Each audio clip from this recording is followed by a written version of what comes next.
김계홍의 인생 스케치.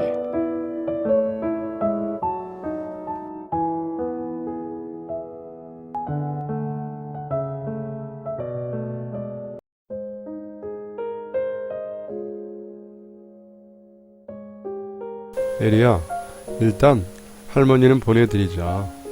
나 참 돈도 없으면서 백화점은 왜 온 거야? 에리가 어느 정도 흥분을 가라앉힌 듯 보였어요. 저는 혹시나 싶어서 할머니를 1층 백화점 입구까지 안내드렸죠. 또 쓰러지시거나 아프시면 안 되니까요. 저 할머니, 제가 근무 중이라서요. 여기까지밖에 못 데려다 드려요. 괜찮아. 여기서부터는 갈 수 있다오. 백화점을 나섰던 할머니는 돌아서서 제 손을 붙잡고는 내일은 지갑 꼭 챙겨와서 손주 양복 사러 갈게요. 네 할머니, 기다리고 있을게요. 매장으로 돌아가자 에리가 씩씩거리며 옷장을 정리하고 있었어요. 저는 에리에게 한마디 할 작정이었죠. 아무리 그래도 할머니에게 그렇게까지 한 거는 에리가 잘못한 거였으니까요. 하지만 에리는 자신의 잘못은 아무것도 없다는 태도였어요. 애초에 살 마음도 없으면서 매장에 들어와 이것저것 물건을 고르고 결제를 해야 할 때가 되니까 지갑이 없다고 한 거 아니겠냐고 에리는 할머니가 처음부터 수상했다고 했죠. 할머니 가방을 뒤져봤어야 되는데 아마 사실 지갑도 있었을 거야. 그럼 할머니가 거짓말을 했다는 거야?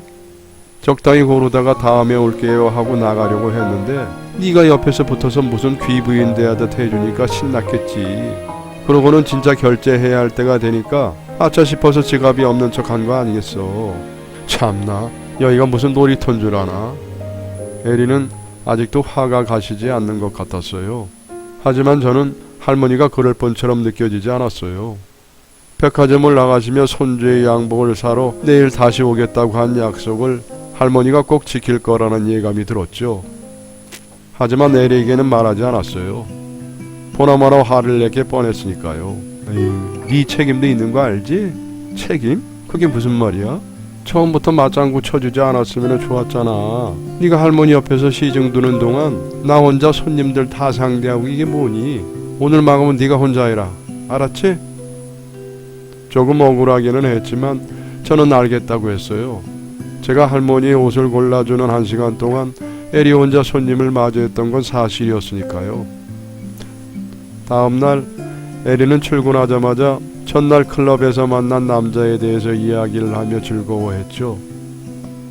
할머니 핑계를 대며 저 혼자 마감을 하도록 내팽겨쳐 두더니 30분 일찍 퇴근해서 간다는 곳이 클럽이었다니 아휴, 어이가 없었죠. 에리는 남자와 메시지를 주고받느라고 정신이 없었어요. 오후에 매니저님이 출근해서 저러고 있는 에리를 보면은 또 한 소리 하겠다 싶었죠. 저는 안 되겠다 싶어서 에리에게 한마디 했어요. 매니저님한테 잔소리 듣고 싶어서 그래? 그 아줌마가 뭐라 하든지 말든지. 지금은 근무 시간이잖아. 적당히 좀 해. 너까지 잔소리야? 네가 무슨 매니저니? 에리는 남자와 메시지를 주고받느라 정신이 없었어요. 그때 매장 안으로 손님이 들어왔어요. 훤칠한 키의 남자 손님이었죠. 솔직히 말하면 에리도 저도 너무 놀라 소리를 지를 뻔했답니다. 에리가 말했던 185cm의 키에 75kg, 진짜 마네킹이 살아서 걸어오는 줄만 알았거든요. 연예인만큼은 잘생긴 외모는 아니었지만 착하고 서글서글한 얼굴에 누가 봐도 호감이 갈 인상이었어요. 나이는 저나 에리보다 한두 살쯤 많거나 동갑일까요? 잔뜩 짜증을 내던 에리가 제 손을 탁 잡았어요.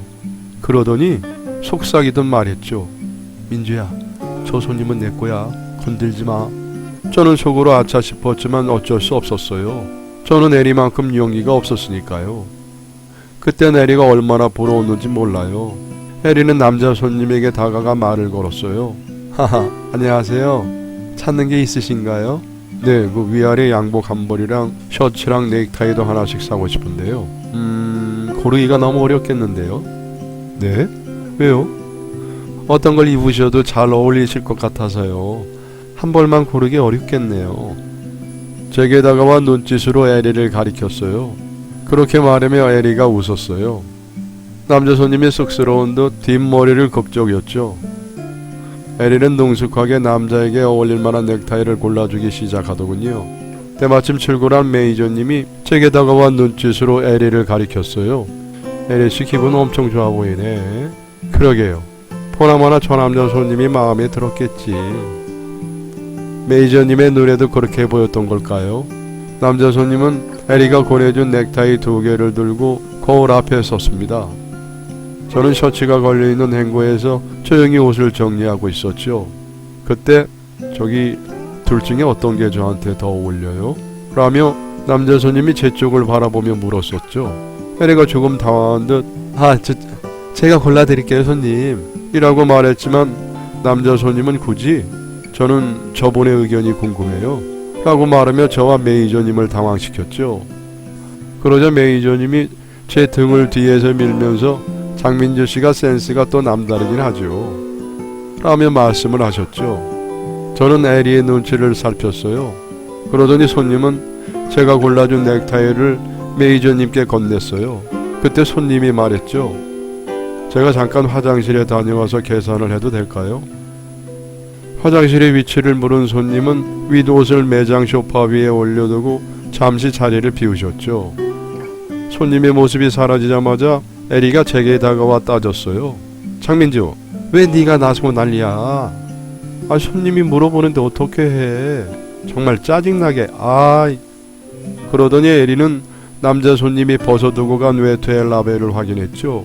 워낙 순식간에 일어난 일이라서 제가 에리를 말릴 틈도 없었죠. 라벨을 확인한 에리가 호들갑을 떨었어요. 유명 디자이너 브랜드의 옷이라면 난리였죠. 덩달아 매니저님까지 저는 행여 누가 보기라도 할까봐 불안했죠. 돈 있어도 인맥이 없으면 못 산다는 그 브랜드야. 완전 찐부장가봐. 웬일이니? 장민주, 넌 이번에 진짜 나서지마. 알았지? 그나저나 왜 이렇게 안 오지? 그때 남자 손님 대신 나타난 사람은 뜻밖에도 할머니였어요. 저는 괜히 반가운 마음에 할머니에게 달려갔죠. 할머니는 어제와는 다른 차림이셨어요. 낡은 검은색 바지도 회색 티셔츠도 입고 계시지 않았죠. 대신 고운 여름 한복을 입고 계셔서 저는 할머니가 어디 잔치라도 다녀오시는 길인가 보다 그렇게 생각을 했답니다. 할머니 어디 좋은 데 다녀오시나 봐요. 우리 손주하고 이제 좋은 데 가려고 이렇게 나왔다오. 정말요? 손주는 어디 계세요? 잠깐 어디 갔는데 곧 온다고 했다오. 오면 내가 어제 약속한 대로 양복 한 벌 사줘야지. 제가 할머니를 모시고 매장 안으로 들어가자 에리가 대놓고 싫은 기색을 보였어요. 사정을 모르는 매니저님은 곱게 한복을 차려입은 할머니를 보고 인사를 했죠. 그러자 에리가 할머니에게 다가와 따지기 시작했습니다. 오늘은 한복까지 차려입고 여기가 무슨 놀이터예요? 아니 시네리씨, 손님한테 그게 무슨 말버릇이에요? 매니저님 그게 아니라요. 어제 이 할머니가 세상 호줄근하게 입고 와가지고는 1시간 동안 얘 옆에 끼고 구경 실컷 하다가 계산 안 하고 도망갔다니까요. 에리가 어저께 있었던 일을 매니저님께 설명하는 동안 저는 그게 아니라고 에리에게 소리쳤어요. 할머니는 기분이 나쁠 만도 했지만 얼굴 한번 찡그리지 않고 그 광경을 쳐다보고만 계셨죠. 매니저님은 할머니의 옷차림을 천천히 훑으며 고개를 갸웃거리셨어요. 이 노부인이 그러셨다고? 지금은 이렇게 차려입고 있지만 이봐요 할머니, 이 옷은 또 어디서 났어요? 에리야, 너 정말 할머니한테 왜 그래? 내가 뭘 어디 세탁소에서 옷이라도 빌려 입고 왔나 보지. 할머니 오늘은 지갑 가지고 오셨어요? 지갑을 가지고 오면 뭐하나. 어제 고른 것만 해도 100만 원이 넘는데 카드 한도가 되려나 모르겠네. 저는 할머니에게 너무 미안하기도 하고 에리에게 너무 화가 나기도 해서 몸둘 바를 모르겠더라고요. 매니저님은 일단 할머니에게 죄송하다고 사과를 하셨지만 에리의 이야기를 듣고는 할머니에 대해 의심을 하고 계신 상황이었죠. 그때 할머니가 말씀을 하셨어요. 이 가게에서 제일 비싼 양복이 뭔가? 제일 비싼 거요? 매니저님이 의심스러운 눈빛으로 할머니를 바라보셨죠. 내가 우리 손주한테 입히려고 그런다오. 제일 비싼 거라면 저기 마네킹에 걸린 게 제일 비싼 거예요. 매니저님의 말에 할머니가 헐낀 마네킹을 바라보았습니다. 이거라면은 내가 어제 만지려다가 저 아가씨한테 혼난 거구만. 할머니, 그게 얼마짜린 줄 알기나 알아요? 할머니는 마네킹으로 다가가 양복을 만져보셨죠. 죄송해요 할머니, 제가 대신 사과드릴게요. 민주씨가 왜 미안해? 옷이 참 부드럽구만. 그쵸? 저도 이 옷이 참 마음에 들어요. 그런가? 그럼 이 옷으로 하지. 네? 이걸로 사시게요? 그러지 뭐. 그런데 말이야, 내가 부탁이 하나 있다네. 부탁이요? 우리 손주를 한 번만 만나주면 안 되겠나? 이 늙은이 부탁일세. 네? 하지만 할머니의 말에 저는 너무 당황했어요. 아무리 할머니의 부탁이라지만 얼굴도 모르는 사람을 만나다니 그런 부탁을 어떻게 들어드릴 수가 있겠어요? 이 비싼 옷을 사겠다는 걸까? 그런 생각까지 들자 할머니를 말려야겠다는 생각이 들었죠. 할머니, 혹시 그것 때문에 이 옷을 사겠다는 건가요? 만약 그렇다면 어떻게 할 건가? 내가 이 옷을 안 산다고 해도 우리 손주를 만나 줄 텐가? 이 옷을 사시든 안 사시든 저는 할머니 손주를 만날 수가 없어요. 한 번만, 딱 한 번만 만나달라는 거야. 언제 죽을지 모르는 늙은이 부탁인데 그래도 어렵겠나? 할머니는 정말 간절하게 제게 부탁하셨죠. 어떻게 해야 할까? 할머니의 눈에 눈물이 맺히는 걸 본 순간 도저히 그 부탁을 거절할 수가 없겠더군요. 대신 옷은 사지 마세요. 너무 비싸요 할머니. 그래? 저번엔 내 생명을 구해주더니 또 한 번 나를 구했구만. 고맙네. 고마워. 할머니가 내 손을 잡고 몇 번이고 고맙다고 인사를 하셨죠. 할머니가 계산을 하겠다는 걸 내가 억지로 못하게 한 걸로 해야겠다 생각하고 있는 그때 제 등 뒤에서 아까 그 남자의 목소리가 들렸어요. 할머니, 오 그래, 우리 아가 이제 오냐? 그 순간 마치 시간이 정지된 느낌이었답니다. 손님과 할머니가 서로 부둥켜 안고 어깨를 토닥거릴 때에도 저는 두 사람이 할머니와 손자 사이라는 걸 깨닫지 못했습니다. 저는 영문을 모른 채 어리둥절 두 사람을 쳐다보고 있었죠. 할머니가 민주씨 얘기를 얼마나 많이 하셨는지 몰라요. 매장에 들어오자마자 알아보겠던데요. 고마워요 민주씨. 네? 별로 한 것도 없는데요. 할머니 이게 어떻게 된 거예요? 민주씨 오해 말고 들어요. 사실 나는 그때 다급한 발자국 소리가 들렸어요.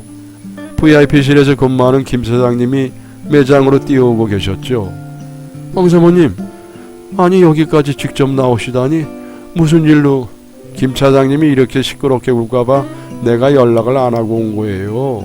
아유 그래도 왕 사모님이 나오셨는데 저희가 어떻게 왕 사모님이에요? 여기 사거리 빌딩 왕 사모님이시잖아요. 왕 사모님이요? 사거리 빌딩이라면은 엄마가 일하고 있는 바로 그 건물이었죠. 차장님이 뭔가 착각을 하신 걸까 싶은 찰나 사실 착각을 하고 있는 건 바로 나라는 걸 그제야 눈치챘어요. 해리와 매니저님도 그제야 상황 파악이 끝났는지 얼굴이 하얗게 질리기 시작했죠. 특히 해리는 연신 고개를 숙이며 잘못했다고 할머니에게 사정을 했어요. 할머니는 혀를 찼죠. 차장님을 따라 매장을 나가시던 할머니가 돌아와 제 손을 잡으셨어요. 민주씨 약속 잊지 말아요. 할머니의 손자가 누구인지 모르고 한 약속이긴 했지만 저는 괜히 부끄러워졌습니다. 그때 손님이 제게 다가와 인사를 했죠. 저에게도 할머님에게도 친절하게 대해주셔서 정말 고맙습니다. 언제 밥 한번 사고 싶은데 시간 괜찮죠? 라며 전화번호를 물었고 손님과 저는 수줍게 연락처를 교환했답니다. 그 다음에는 여러분이 알고 계신 그대로예요. 남편과 저는 가끔 싸우고 때때로 토라지지만 대부분 행복하고 즐거운 시간을 보내며 살고 있어요. 저는 엄마의 바람대로 대학도 졸업을 했고요. 지금은 할머니에게 일을 몰아받아 건물 관리를 맡아 하고 있답니다. 남편은 아침마다 칼같이 출근하며 주말에는 착한 남편, 착한 아빠, 착한 손자 역할을 성실히 하고 있죠. 더불어 저희 엄마에게도 좋은 사이이고요. 그러고 보니 그 힘들었다는 평범한 삶을 제가 살고 있네요. 하늘에 계신 저희 아빠도 제가 살고 있는 모습을 보며 흐뭇해하고 계실까요? 지금까지 제 긴 이야기를 들어주셔서 감사합니다. 앞으로도 저희 가족 행복하게 살게요. 여러분의 사연을 기다리고 있습니다. 내용은 제한이 없습니다. 구독과 좋아요는 저에게 많은 힘이 됩니다.